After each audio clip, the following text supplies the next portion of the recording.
বিরামপুরে চাকরিজীবী বনাম স্থানীয় ছেলেদের মধ্যে ফুটবল টুর্নামেন্ট 2025 অনুষ্ঠিত।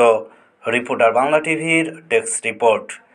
একতাই শক্তি, একতাই বল, মাদক ছেড়ে খেলতে চল, এই প্রতিপাদ্যকে সামনে রেখে দিনাজপুরের বিরামপুরে আজ ঈদের দিন বৈকাল 4 ঘটিকায় বিরামপুর উপজেলার 6 নম্বর যোতবানী ইউনিয়নের একইর মঙ্গলপুর ফুটবল মাঠে বিরামপুর উপজেলা স্বেচ্ছাসেবক দলের যুগ্ম আহ্বায়ক সানোয়ার হোসেনের সঞ্চালনায় সততা, শ্রম ও শক্তি ক্লাবের উদ্যোগে বাহিরে থাকা স্থানীয় চাকরিজীবী বনাম স্থানীয় ছেলেদের মধ্যে এক ফুটবল টুর্নামেন্ট 2025 অনুষ্ঠিত হয়েছে।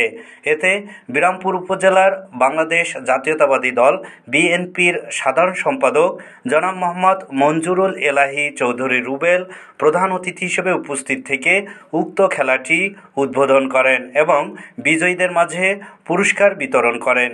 এই খেলায় বিশেষ অতিথি হিসেবে উপস্থিত ছিলেন যোতবানী ইউনিয়নের চেয়ারম্যান আব্দুর রাজ্জাক সহ আরও অনেকেই উপস্থিত ছিলেন।